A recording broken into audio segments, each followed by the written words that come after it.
Հայաստանի վարչապետ Նիկոլ Փաշինյանը ստացել է ԱՄՆ նախագահ Դոնալդ Թրամփի պաշտոնական հրավերը Խաղաղության խորհրդին որպես հիմնադիր անդամ միանալու վերաբերյալ։ Փաշինյանը սիրով եւ պատասխանատվությամբ ընդունել է առաջարկը, վերահաստատելով Հայաստանի հանձնառությունը խաղաղության առաջ մղմանը, հայտարարել է Փաշինյանի խոսնակ Նազելի Բաղդասարյանը։ Պաշտպանության նախարարությունը հերքել է մամուլում տարածված տեղեկությունները, թե իբր ընտրություններին ընդառաջ հրահանգ է տրվել բարձր գնահատել զինծառայողների ատեստացիան աշխատավարձները բարձրացնելու նպատակով։ ՊՆ-ն շեշտել է, որ ատեստավորման գործընթացը գտնվում է խիստ վերահսկողության տակ եւ ցանկացած միջամտություն արժանանում է կոշտ արձագանքի։ Հերքվել է նաեւ այն տեղեկությունները, թե բարձրաստիճան հոգեվորականների վրա կան ճնշումներ։ Մինչ գերատեսչությունը վստահեցնում է, որ գնդերեսների իրավունքները չեն խախտվում, ավելի վաղ մայրաթոռներ պնդել հակառակը։ Հայաստանի իշխանությունը որոշել է վերահսկել հայ առաքելական Սուրբ եկեղեցու քայլերը, ներկայացնելով օրենսդրական մի փոփոխություն, որը վերաբերում է եկեղեցապատկան հուշարձաններին։ Ազգային ժողովի падգամավոր Թագուհի Ղազարյանը նախագիծն Ազգային ժողովի ամբիոնից ներկայացնելիս հայտարարել է, թե հուշարձանների պետական ցանկերում ներառված պաշտամունքային կառույցները հնարավոր կլինի ցանկացած երրորդ անձի հատուցմամբ կամ անհատույց օտարել բացառապես կառավարության համաձայնությամբ։ Ըստ նախագծի կառավարությունը կարող է կամ տալ համաձայնություն կամ չտալ, եթե տեսնում է ռիսկ, որ տվյալ գույքը կարող է օգտագործվել ոչ հանրօգուտ կամ ոչ նպատակային նշանակությամբ։ Հայաստանում գտնվող եկեղեցիները, որոնք առաքելական եկեղեցիներ են,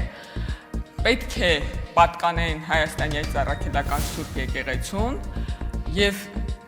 ծայրահեղ բացառիկ դեպքերում միայն պետք է հնարավորություն լինի դրանք վաճառել կամ օտարել,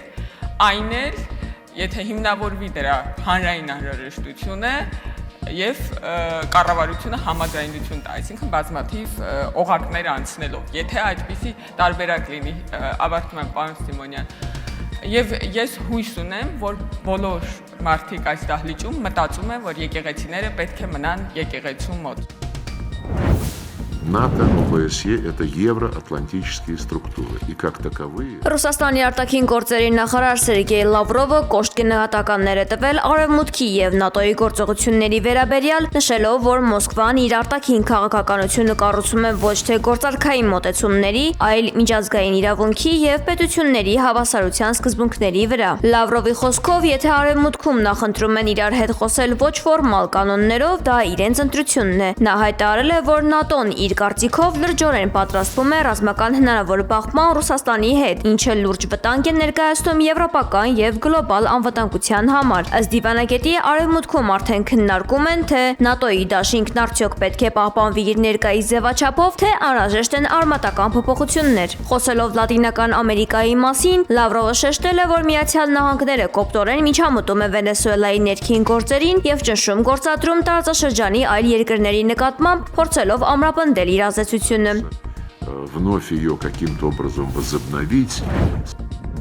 ԱՄՆ նախագահ Դոնալդ Թրամփը ֆրանսիացի գործընկերոջը Էմանուել Մակրոնին սպառնացել է ֆրանսիական գինու եւ շամպայնի վրա 200% մաքսատուրք սահմանել, հաղորդել է Bloomberg-ը։ Թրամփը հայտարարել է, թե Մակրոնը ոչ ոքի պետք չէ եւ միևնույն է շուտով լքելու է պաշտոնը։ Ամերիկայի նախագահն այս հայտարարությունն արել է այն բանից հետո, երբ լրագրողները նրան տեղեկացրել են, որ Մակրոնը կարող է մերժել Գազայի խաղաղության խորհրդին միանալու իր առաջարկը։ Դոնալդ Թրամփը հունվարի 16-ին հայտարարել է խաղաղության խորհրդի ստեղծման մասին։ Դրա կազմում են ԱՄՆ պետքարտուղար Մարկո Ռուբիոն, հատուկ դեսպանոր Սթիվ Ուիթքոֆը, նախագահի փեսան Ջարեդ Քուշները եւ Մեծ Բրիտանիայի նախկին վարչապետ Թոնի Բլեերը։ You asked what did we do about it? The first thing I did. Գազայում թուրքական կամ կատարական զորքեր չեն լինելու, հայտարարել է Իսրայելի վարչապետ Բենյամին Նեթանյահուն։ Նա նշել է, որ ամերիկյան կողմի հետ կան համաձայնություններ Գազայի կառավարման կոմիտեի վերաբերյալ։ Գազայի հատվածում Թրամփի ծրագրի երկրորդ փուլով Համասը կզինաթափվի, իսկ Գազան կապառազմականացվի։ Իսրայելի վարչապետը վերջին օրերին բացահայտորեն անհամաձայնություն է հայտնել ԱՄՆ նախագահ Դոնալդ Թրամփի հետ։ Համասի հետապնդումից հետո Գազայի օղակիորեն կառավարելու համար նախատեսված կոմիտեներում նշանակումների վերաբերյալ։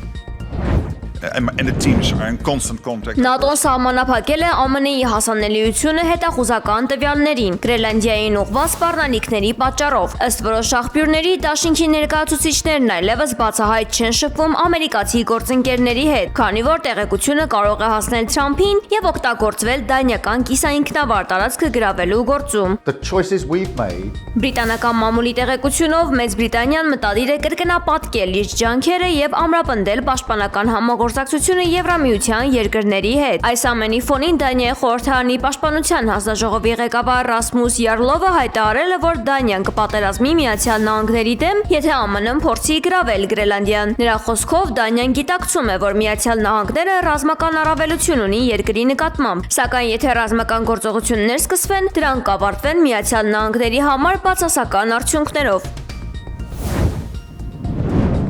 Միչիգանում ավելի քան 100 մեքենաներ բախվել են իրար ճանապարհի մերկասառույցի եւ վատ տեսանելիության պատճառով։ Տասնյակ մարդիկ վիրավորվել են, բազմակի բախումների պատճառով մայրուղին ամբողջությամբ փակվել է։ Ժամեր շարունակ փրկարարները փորձել են հեռացնել բեռնատարներն ու մեքենաները երթևեկությունը վերականգնելու համար։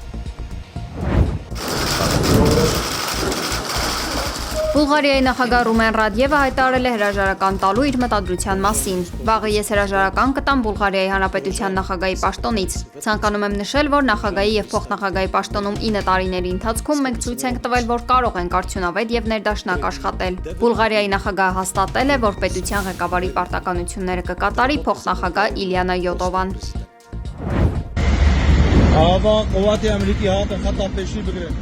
ԱՄՆ զորքերը տեղակայվել են Հասակեի Ալ-Սինա բանտի շուրջ, որտեղ պահվում են իսլամական պետության գերիները։ Քրդական ուժերը դիտավորյալ ազատ են արձակում հարյուրավոր իսլամիստ ահաբեկիչների իրենց կողմից վերահսկվող բանտերից նոր ռեժիմի զինյալների առաջխաղացման ֆոնին։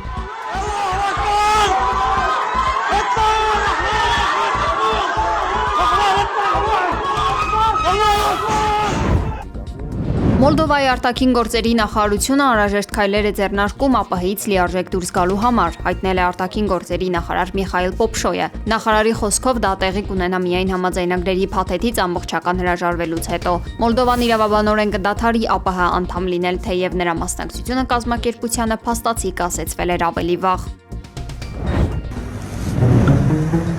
Կամչատկայում ձյան շերտի հաստությունը հասել է լուսացույցերի բարձրությանը, մոտ 170 սանտիմետրի, իսկ որոշ շրջաններում ավելի քան 2.5 մետրի։ Ըստ Կամչատկայի հիդրոօթերոութաբանական կենտրոնի, վերջին անգամ նման իրավիճակ գրանցվել է 1970-ականների սկզբին։